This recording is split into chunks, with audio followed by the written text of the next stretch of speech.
Welcome to the Green Building Show, where we investigate green design and building trends throughout Australia.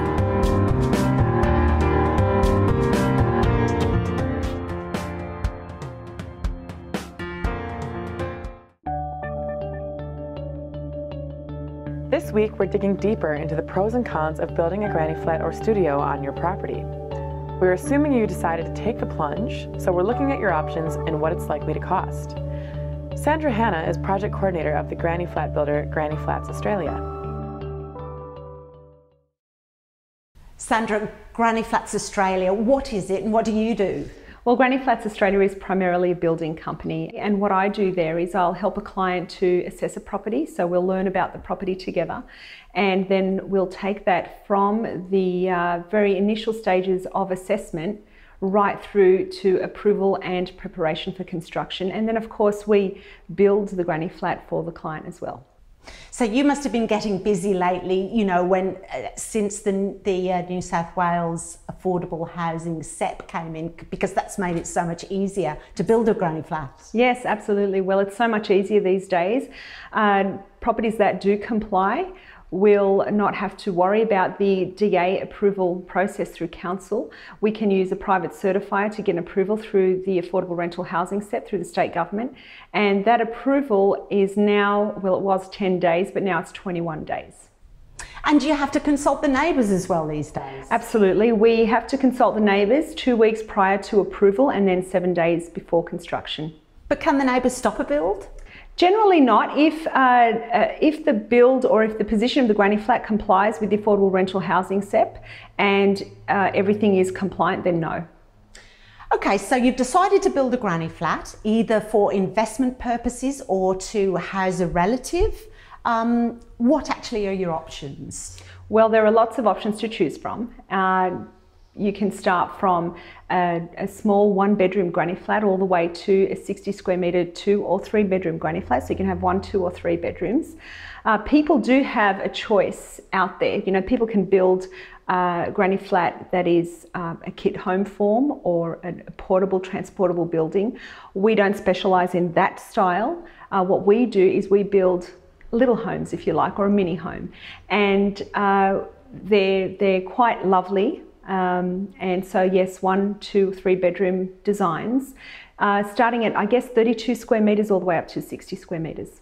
So you've got your basic set design, but presumably there are options so that you can really make the place your own and put your own individual stamp on it. Sure, absolutely. So we do have lots of different designs to choose from. Over 60 designs are available, and they are preset designs. However, we can modify any design. We can even custom design for a client. A client has so many choices, different tile choices, different colours. The kitchens can be any colour. We can tailor the granny flat build to a client's needs, and the needs do differ from client to client because their intention is different. So one client might be an investor, and what they're building a granny flat for is for an investment purposes to attract a tenant. Another client might be building the granny flat for a parent, and that parent has personal tastes and colours and would like the granny flat to look a certain way, look and feel a certain way. So, you know, we just listen to what the client needs and we'll tailor to their needs.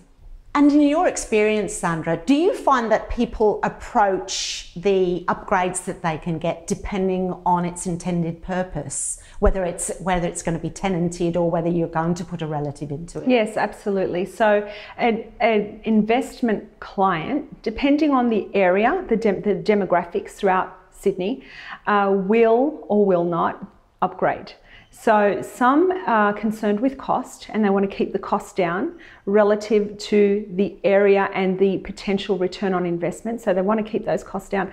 Others know that they'll attract better tenants or a quality tenant by upgrading. So they'll spend the extra money by providing tiles throughout, air conditioning, dishwasher, frameless shower screens, for example, ceiling, fan lights, things like that. Talk to me about initially what it might cost if you've decided to put a granny flat on a property. Okay, a 60 square metre granny flat is around about the $100,000 mark. That can go up to say $130,000 fully optioned and fully decked out and completely upgraded. As a 32 square metre granny flat, however, one bedroom, 32 square metres, is around about the $70,000 mark. So it just depends on size and it does depend on upgrades, but you could say ballpark figure between $70,000 to $100,000, then fully upgraded around $120,000 to $130,000. And how far do you try to blend the granny flat in with the existing house? Well, it depends on the house and it depends on the client. So there are some houses that you don't want to blend. You would prefer to separate and have the granny flat look like a completely separate property. And that's done simply by installing a colour bond fence, and then it may look and feel like a battle axe block. The same thing can happen on a corner block where the granny flat can be faced towards a secondary street. Colour bond fence goes up and they look like two separate properties. So there's no need to blend.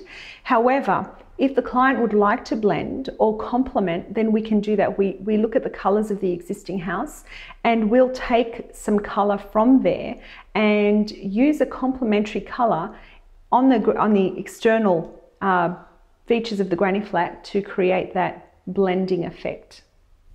And how long from digging the foundations to moving in? Approximately 12 weeks. Whoa. 10 to 12 weeks, yes. Speedy. Yes. It does depend on the material used, however, as a cladded granny flat like this one is around about the 10-week mark. However, a brick granny flat will take a little bit longer because of the bricklaying, the labour that it goes into bricklaying and then allowing the bricks to dry out. So that'll add, say, a week to that. So between 10 and 12 weeks is reasonable to say. So we're standing in this beautiful, almost finished granny flat, or I guess it could be a studio too. Show us around. Okay, sure. So the front door is a solid door. And you'll see the bedrooms are carpeted bedrooms with built-in wardrobes. Both wardrobes have shelves, drawers and hanging space and an upper shelf for further storage. On the right here we have a separate laundry. So there's a space for a washing machine and you can add some shelving to create even more storage. Again, to the right is the bathroom where we have the vanity, toilet and mirror.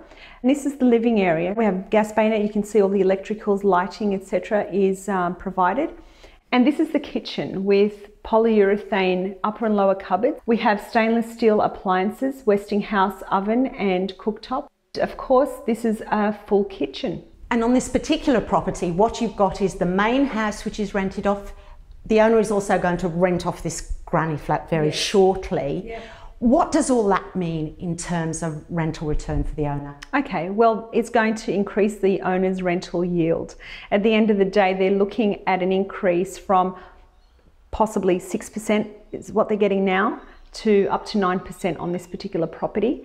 If we're looking at the return on investment for the granny flat itself, the money that was spent here, approximately $100,000, we would expect to see a 20% return per annum on the granny flat investment itself. Pretty significant, huh? Absolutely. What are your overall tips? Things that owners got to look out for if you really have decided to build a granny flat or studio on an existing property? Sure, okay. Well, the first thing is the proper assessment process. So you want to find out things like, well, how's this going to get approved? Is it going to be approved through council or is it a complying development project? Can it be approved in 20 days? And that is done through looking at some documentation that you have. Most people would have a 149 certificate, a sewer diagram and a title search. We can have a look at that for them. We could then come up with an assessment. We also have a look at an aerial view, a street view of the property. We take lots of things into account. We look at stormwater, sewer, we look at setbacks, we look at the existing house, we look at positioning of the granny flat, and then we'll be able to determine the best location. We'll be considering the price or effective building cost. So we'll be designing it to be effective in terms of approval and keeping the costs down for building. And by doing and not over capitalising. That's right. That's right, absolutely.